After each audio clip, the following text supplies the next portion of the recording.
I love hearing that, and thank you for sharing, because I'm just curious, like what else are people up to? I kind of keep my head down and focus on my own things. And so it's really fun to hear that people have different frameworks for what that looks like in their personal life and their professional life. And for me, I just, yeah, like pretty early on in my business. Welcome to Inspiration Contagion, where we spread inspiration one story at a time. I am your host, Holly Jean Jackson. Each interview spotlights transformational business leaders, their stories, challenges, and advice for how you too can lead yourself and others through inspiration. Learn how you too can achieve peak performance, build more revenue, and lead the legacy you were meant to lead. All right, welcome to episode 100, y'all, of Inspiration Contagion. I'm sitting here pinching myself literally. It's episode 100, and I have quite a treat for you. We have an amazing guest. We have Sage Polaris. She has written some high converting copy for over 525 projects, earning them millions of dollars. Not just thousands, millions, y'all. She helps personal brands and service providers sell more of their service or offer with the words on their website. She has worked with companies like Teachable, Mulready, and Lynne Twist. Basically, she makes money for the internet famous people we all look up to. With that, welcome, Sage. Hey, Holly, I'm excited to be here, and congrats again on episode 100. That's no small feat. I know. I'm like looking back, I'm like, oh my goodness, it has been a long, fun, and amazing road. We've met some incredible people all around the world.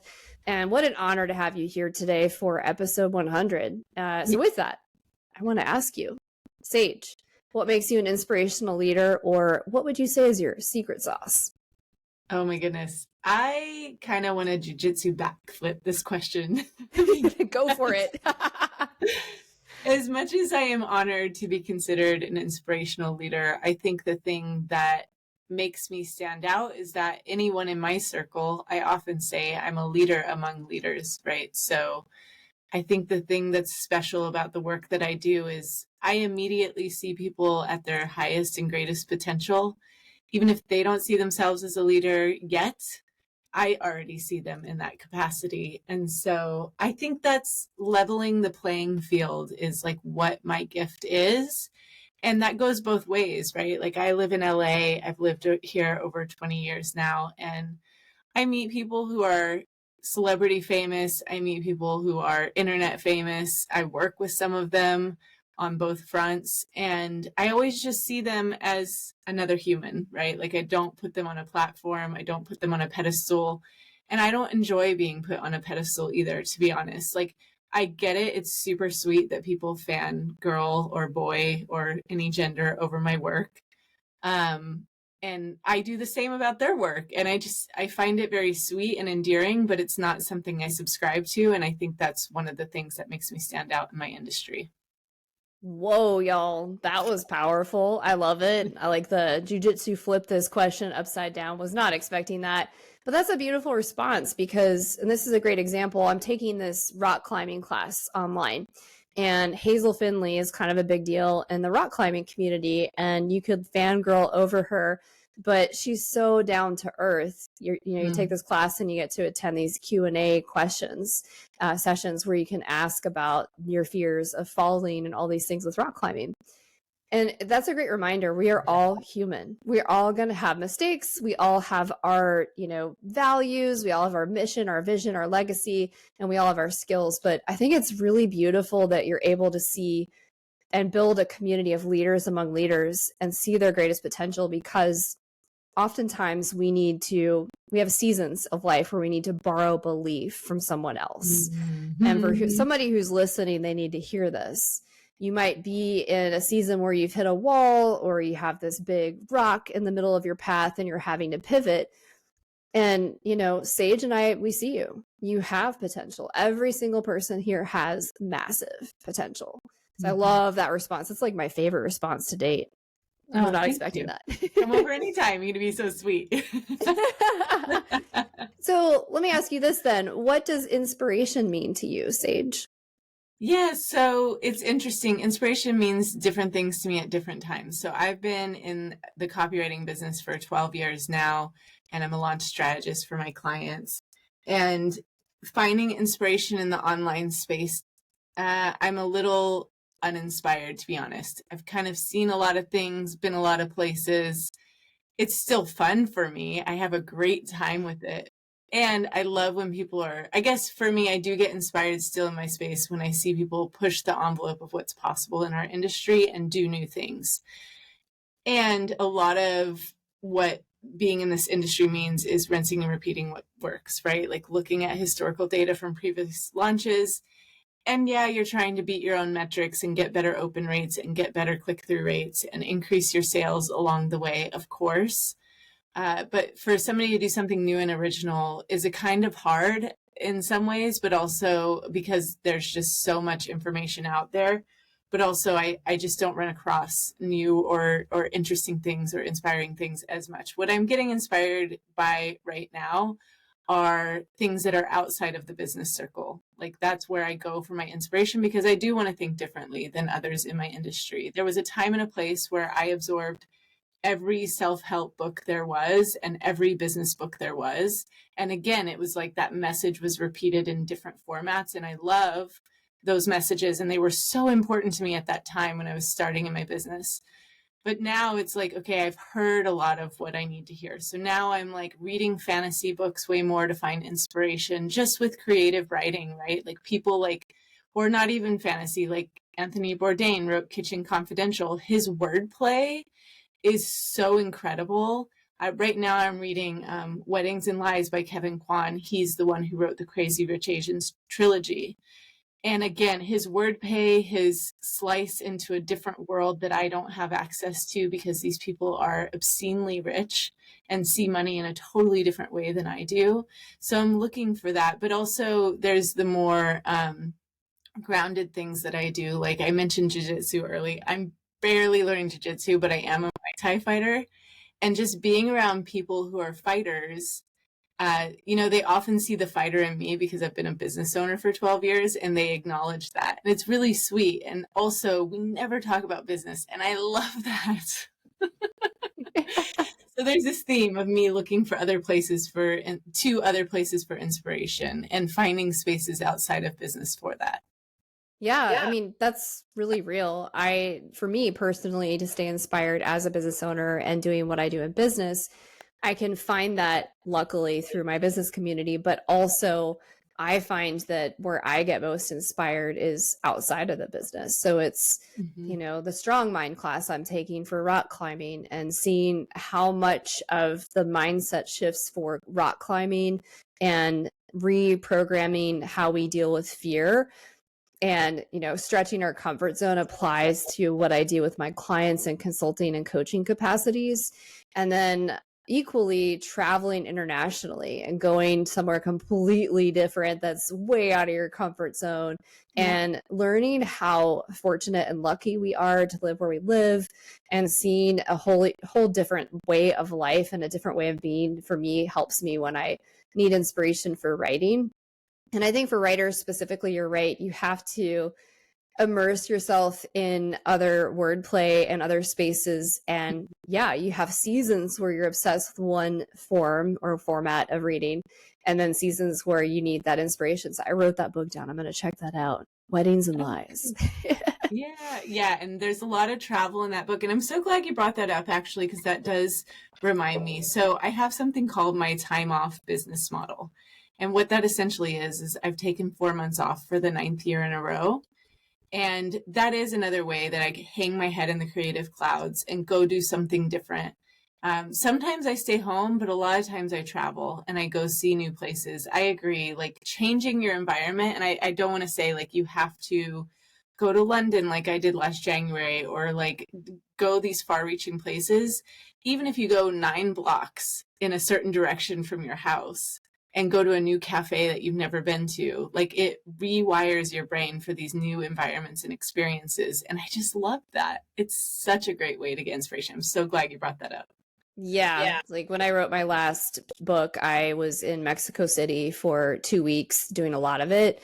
And also my last chapter for the new book that's launching this year for a collab, I did at the airport, Newark airport. We got delayed. And I was like, I'm just going to write the chapter right now. And it was so good. I was like, this is great.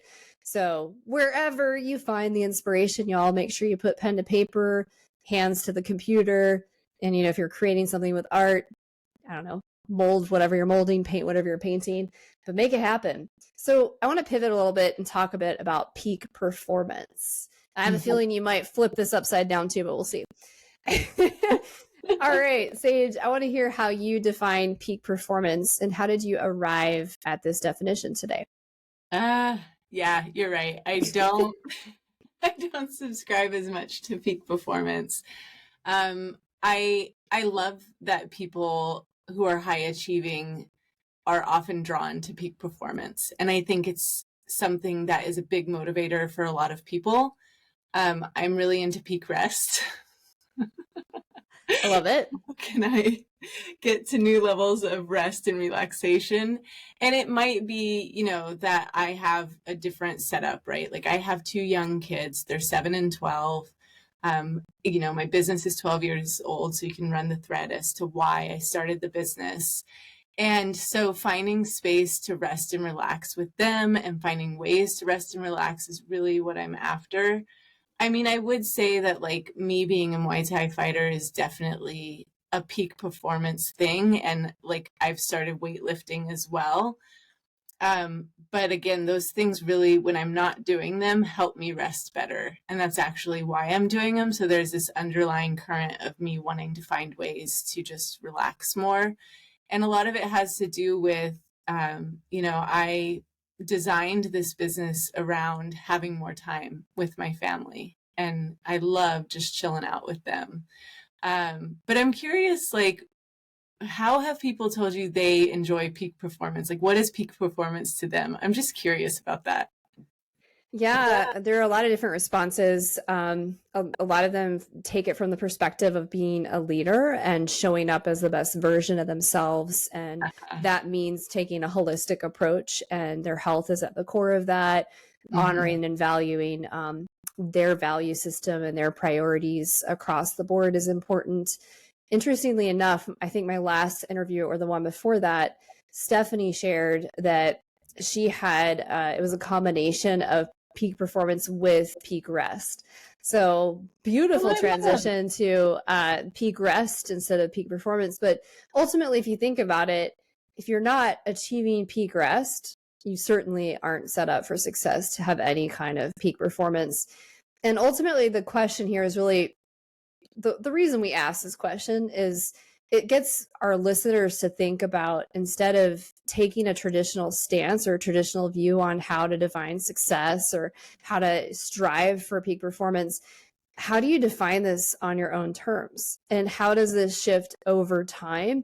As you know, like you said, you have a family with young children and you value and prioritize time with them and rest with them. So you're in a season where rest is going to be a huger chunk of the pie and the puzzle, versus it could be somebody who is just getting started in their business and wants to have space for a family. So they might hustle a bit more initially so that they create that freedom and flexibility. So not that far off par from how people have defined it. They're all unique definitions, but the theme has been really taking more of a holistic approach to peak performance with most guests. I love hearing that, and thank you for sharing, because I'm just curious, like what else are people up to? I kind of keep my head down and focus on my own things. And so it's really fun to hear that people have different frameworks for what that looks like in their personal life and their professional life. And for me, I just, like pretty early on in my business, I was like, this business is meant to support me and take care of me, not the other way around. Like, I'm not taking care of this business. This business is meant to take care of me. And that's where I landed on like taking all this time off and creating a business that would allow for that. Because I worked for other people, right? Like, I remember what that was like, and then wanting to create a business for myself and becoming my own worst boss in the beginning. And it's like such a natural rite of passage to go through that, where you start the business and you're like, I will do anything for this to succeed. Especially for me, I quit my full-time job just like 2 weeks notice out of nowhere. Well, not out of nowhere, but I was kind of like, I had the idea of it, but I drastically decided like, okay, I'm giving my 2 weeks notice. I didn't give myself time to transition slowly, which I wish I would have, but I just trusted myself and kind of did the faith fall and went straight into business. So I love that people are thinking about that as well and like their different perspectives on it. Yeah, and it is certainly a rite of passage becoming your own worst boss. And I think that early in business, it happens a lot, which is why we like to talk about redefining peak performance and the why of why you started this thing in the first place. Otherwise, it does take on its own life, and we allow others, including different versions of ourselves, define that for us. So that's why it's a really important question we like to focus on. I do want to ask you, obviously, it hasn't been, I'm sure, a perfect journey. Nothing in life is constantly changing. So what are some of the challenges or obstacles that you faced along your journey to peak performance, or in your case, that balance of peak rest? Yeah. So for me in the beginning, the things that I was coming up against was first couple of years of my business was pretty easily got into doing private client work, doing copy for clients, and I loved it. And I was coming up against this idea of like, okay, I love all this work. I'm grateful for it, but I want to do less. So there were things I had to say no to early on in my career. Like I had really good retainer clients, but they weren't paying me enough for me to continue with them. And that was hard for me to acknowledge. It took me about 2 years to let certain retainer clients go so that I could continue to grow the business past where I was at, right? Because they had reserved my time and there was a certain amount of money they were going to pay me each month. And I knew I wanted my revenue to go higher. So figuring out what to cut in the beginning was kind of hard. Like I didn't want to say no to any opportunity, but I had to learn to say no to things to make room for growth for the next thing. So that was a big challenge for me. And then I remember telling my project manager at the time, who was helping me organize the back end of my business, I'm like, hey, I really want to take more time off. And I have a plan. I'm like, maybe every other Friday each month. So 2 Fridays a month. And she's like, that's a terrible plan. I was like, okay, what do you recommend? She's like, just take the last week of the month off and then take 1 month off every year. And that'll accumulate to the 4 months that you want to take off for the year. So having someone else looking at the inside of my business and helping me figure out a plan, because I wasn't good at planning those things. I mean, that's why I hired a project manager. I knew that my brain just doesn't work that way. So she really helped me to realize like what was possible in my business. And then the biggest challenge I had that after, we figured out this plan for me to take more time off was not getting distracted by what my peers were doing. So a lot of my copywriting peers were launching courses and saying like, I'm done with client work. And that was hard for me because I actually enjoyed my client work, but I was like, am I leaving money on the table? Could I, stop trading dollars for hours, as, course coaches love to say, to tell you like things will be so much easier if you just launch a course, right? And so I remember kind of falling prey to that, which is fine. A lot of us do. And trying to launch a course and getting like 4 sales and 2 of them were affiliates. So I owed money. And it was a really good lesson for me to learn. But because of that scenario and what happened with the course, I realized that like what I have in terms of the amount of time I take off and the beautiful systems that my team helped me build to serve private clients was actually my product that people really wanted from me. Like that was the thing. So I started doing a group program after that and realizing like, oh, people actually want to work less and earn more. Like they want what I already have. Why am I trying for something more when I'm already sitting on top of something so good? So that was the biggest challenge I had early on. And I think so many of us go through that as well. Yeah, there's a lot of wisdom to unpack in there. One of the things I want to key in on here is not being distracted by what your peers are doing. So I like to call this, the distraction zone, and chasing those shiny objects as well. Also, as well as compare and despair. We see what everybody else is doing and we compare ourselves and we think we're behind when really we're exactly where we're supposed to be. So I just want to throw that out there, that stop the comparison and despair. You're actually sitting typically on your business ATM and your gold mine already if you actually tune into your clients and your fan base and the champions that are already in your world. And like Sage said, like repeat what's successful. And then when you get to that plateau of, well, okay, I don't want to, continue trading time for dollars, build on and be open to, based on what your people want, what is that next level of success to get there. Super important. Stop getting FOMO, y'all. Really lean into your own intuition and listen to what your fan base is saying. It's really super important. I did want to ask you, how have you created a culture of either peak performance or peak rest in your company and in your communities that you're building? I love that, Holly. It's funny, like people will contact me and ask me for things if they're in one of my programs, or I have a copy template membership, all these things. And it's usually just in the way that I answer them. It's not that I'm trying to impart things to them, but it's when they respond. So they'll ask me for something and I'll be like, yes, I am focused on family this week. I will get to that next week. And just letting them know that I see them and when I'm available, and always having very clear lines around what that looks like. That alone is then in turn inspires them to do things that way in their business as well. So it's my favorite way to teach people is to just have them experience how I show up differently.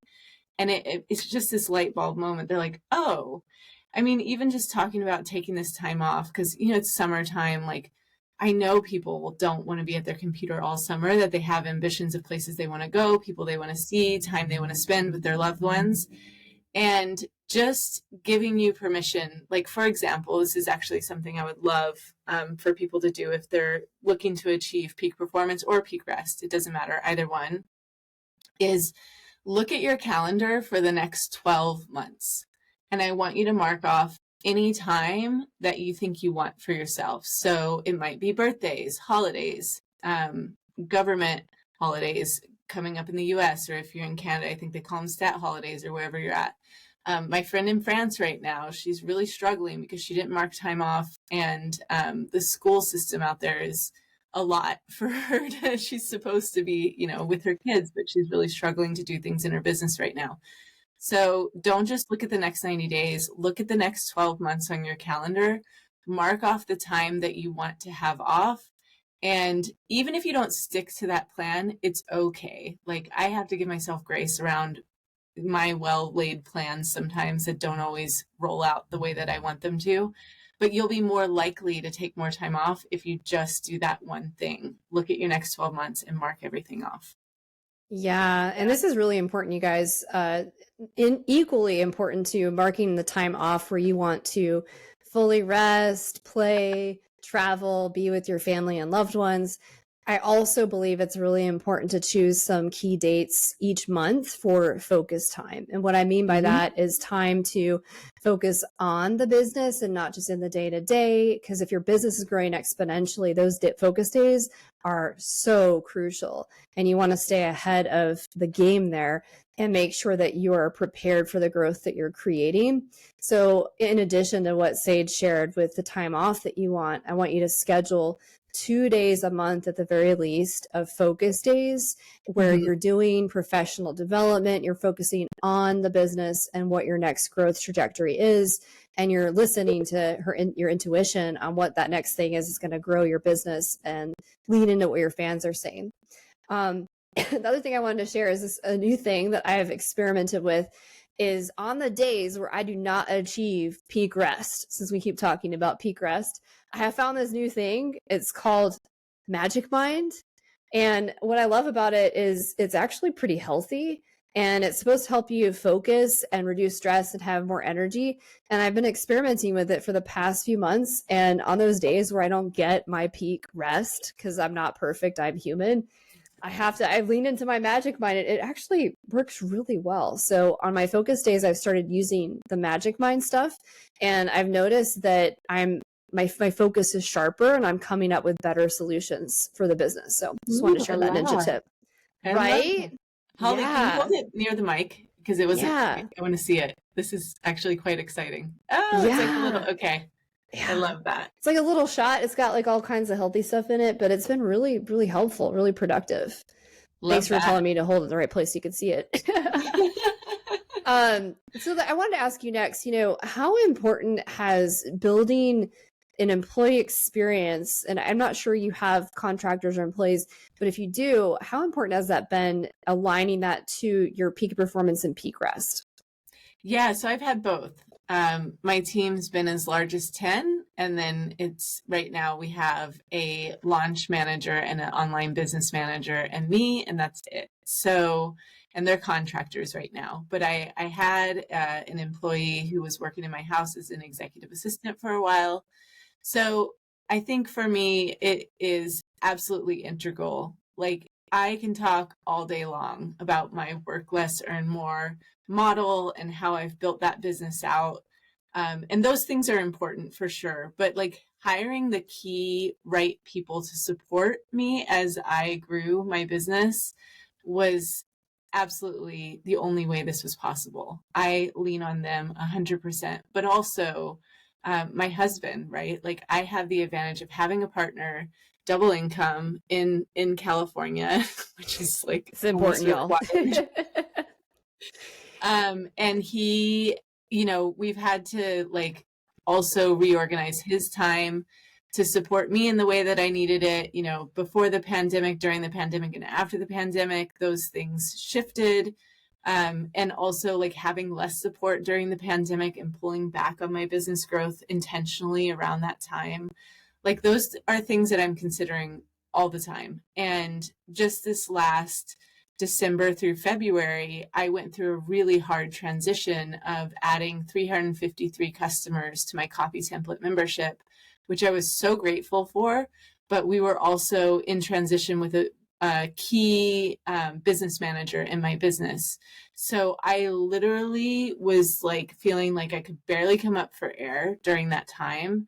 I was so grateful for the growth, but there was no potential opportunity for anything else. I had to serve those customers from like just absolute focus and have a team member in transition during that time. It was the hardest thing I've ever gone through, to be honest, in the last 12 years. So having the right people in place and having the right support in place is everything in your business.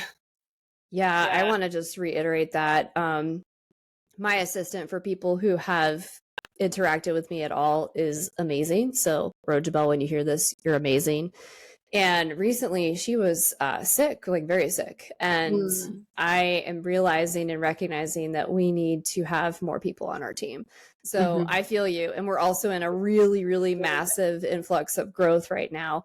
I'm hoping it's not painful like that what you experienced in the last 12 years, but that's why my next focus day is the thing we're going to focus on, is finding that person so that she has a support person.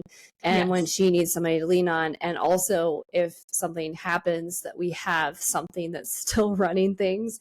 Because I just remember like going back to things. I'm like, wait, how do I do this? Because I hadn't done it for so long.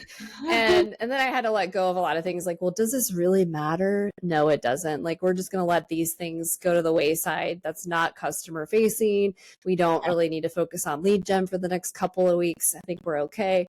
So you guys, these are real stories. We're not telling you this is perfect, but we are telling you when you intentionally grow your business and you intentionally focus on the right values and the right culture you want to build, it's really effective. And your support team is super important and is necessary for you to grow without, as we said earlier, being your own worst boss, which I don't want for you. So Sage, on that note, I want to ask you, how have you optimized your customer experience with the same tenets of this peak rest and peak performance in mind? I mean, I have three main ways that I serve customers. So I have my private copy clients. That system has been locked in, so to speak, for the last 12 years. So it's my most refined and polished way of serving people. I can give you the highlight of that one and then talk a little bit about the other two as well. So the thing that I do that I don't see other copywriters do is I use a waterfall based project management system where it's basically like we complete stage 1, then we go to stage 2, then we go to stage 3.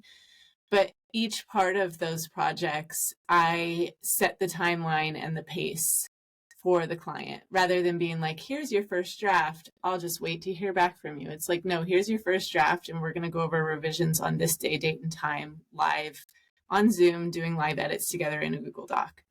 That I think makes them feel safer about their investment in our work, and they know exactly when it starts and when it's going to end. So everybody else on their team knows when they can work on the next piece, being it the design or uploading the ads or whatever it is, uploading the emails, all of that. So, and the only other thing I want to highlight about the private client work is I do like a bomb videos to onboard them. So when I send them their intake forms, like I send them a personalized video. So that's BOMB if anybody wants to check out the tool. I send them a personalized video walking them through their intake forms because that's like first impressions. It really matters. And I get all kinds of comments on that all the time. People love it. So that's private client work. On my group program side, I've been running group programs since I think 2019. I did like a 100-person event in Niagara Falls and we offered a mastermind for the first time. My group programs are just kind of like fun for me. And like, what do I want to share with people in that moment that I feel like they need, right? So this summer, I only run this once a year. We're doing like a work less, earn more VIP day, like how to craft, market, and fill your own VIP days so that you can have more white space on your calendar. I really enjoy those. The thing that I do that sticks out for people to help them get like really incredible results is we do a challenge. It's a 90-day challenge. The program is 90 days as well, where they track their own points and there's a leaderboard and they can all see like based on the tasks you're supposed to do in the program. It's a really simple spreadsheet. Based on all the tasks you're supposed to be doing in the program, you can earn points and then there's a prize winner who gets like Voxer coaching from me, which is like a walkie-talkie app where we go back and forth. And they love that. And it's just like a very simple thing that I do. And then once a year, I do a no-charge copy course that leads to my copy template membership. That one is the biggest prize I give out, which is kind of, it seems backwards, but this is the biggest way I build my audience. We incentivize people to participate in that in exchange for a testimonial, a video testimonial. And if they turn in their video testimonial, they are eligible to win a Palm Springs trip with me. We go for 3 days and 2 nights. They get a VIP day with me, and I support their business growth to whoever gets the most votes on their video. So we let everybody else vote on it. So those are just a few ways that we like incentivize people to be productive and perform, get awesome results inside of different programs, and they love it. It's so fun for me too. So I love just like being able to share that with people because I don't always get to talk about this unless you're a customer, like this about me, but otherwise it's really fun to like share it today and tell people what I do in the background. Yeah, there's so many amazing strategies there that I want to make sure I highlight for our listeners. So first of all, the bomb video that's personalized for onboarding your customers and clients, so clever. And for those of you who are listening and you're thinking, oh, this is really sophisticated, you can use other applications. It doesn't have to be anything that's going to give you a customized, personalized video. But imagine right after somebody makes a huge investment, there's that, imposter syndrome, that like buyer's remorse. You want to make sure you create these delight moments like she just described of sending that personalized video so they feel fully supported. And also, my goodness, the program management outline, especially when you're selling really high ticket programs, people do feel uncomfortable if they don't have a roadmap and they don't have an idea of the structure of that. And so if you're having trouble with your sales conversation, consider something like Sage described on having that program laid out from day one, because you're going to be more sane. Your client will feel more sane. You're going to increase your sales conversion because they're going to feel supported. Amazing. And man, the video testimonial contest, that is like y'all, we just like shared lots of money here. Like that's super clever. I can't wait to hear from our listeners if you implement something like that. That is a great and clever way to grow your social credibility, get engagement from your customer and fan base, and give some really cool stuff back to your community that's already supporting you. Amazing stuff. Great segue into revenue. So we're going to talk about money. Sage, when have you left money on the table and what did you do to fix it? I mean, this last year we have been dealing with inflation. And so my copy template membership, we had people on monthly payments. There was only the option to join at $147 per month. And last year, because of inflation, a lot of people's payments were failing. We lost $13,000 in failed payments, which is honestly, it's going to sound so weird.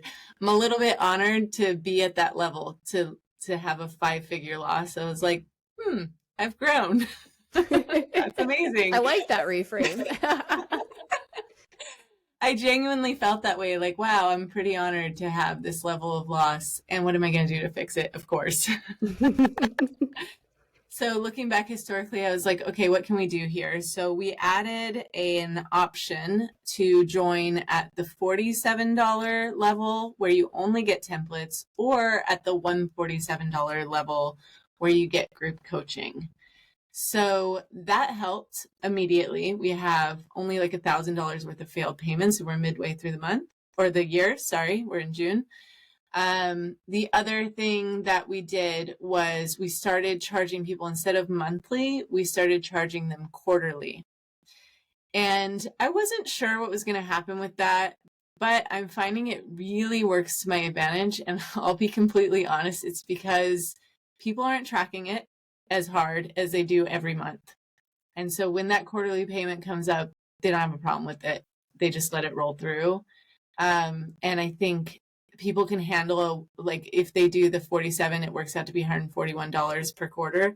They can handle that much better. So I think it's a combination of adding an extra tier and doing quarterly payments that has really fixed that issue for us. And I'm so grateful.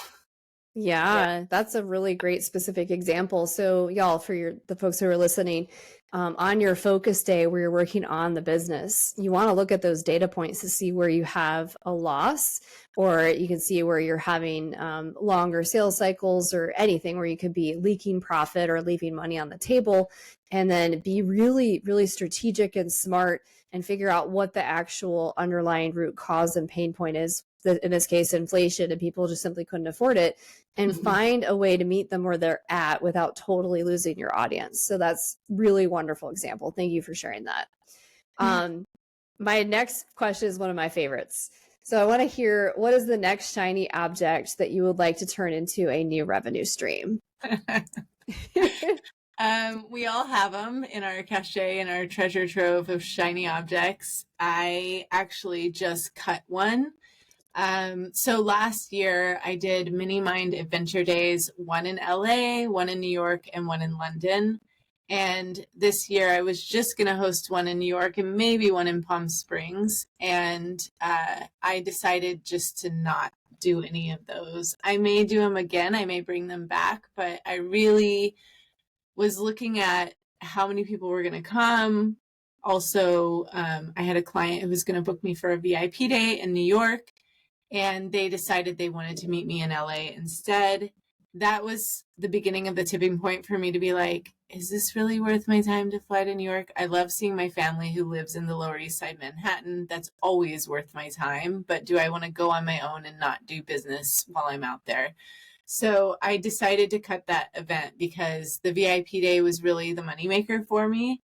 And if I can do it locally and not have to go to New York to do that, it would honestly be my preference anyway. So I kind of took that as a sign, like, okay, you need to pull back on this and just refund everybody on the Mini Mind Adventure Day that I was hosting, which is like a low cost, very affordable way to experience my work because it's a larger group.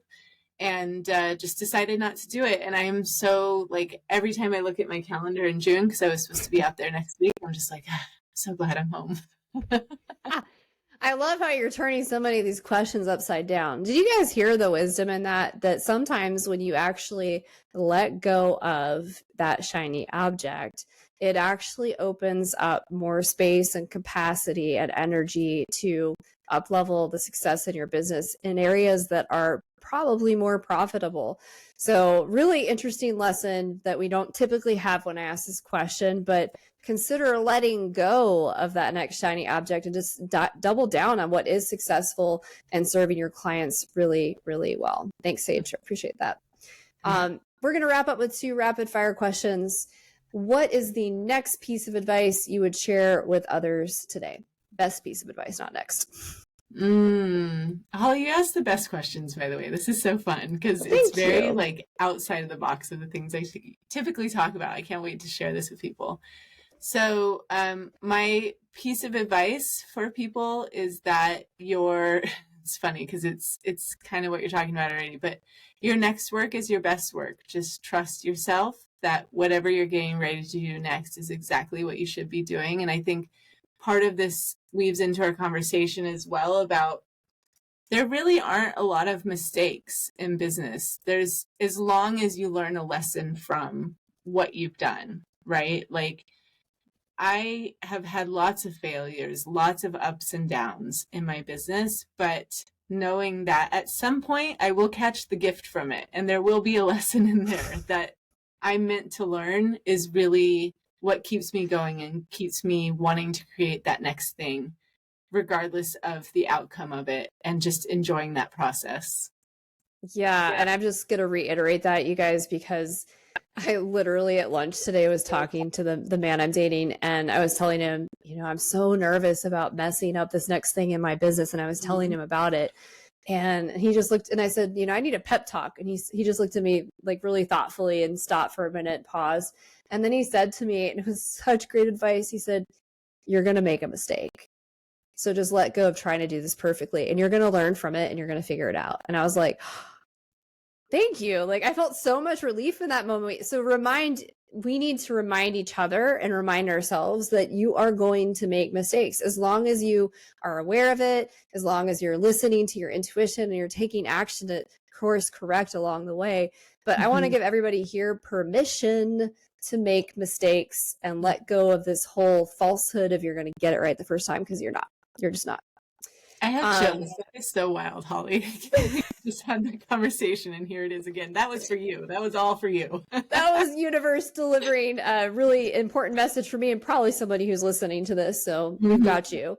My last question for you. Such a great conversation today. Thank you so much. What is the legacy you wish to leave behind?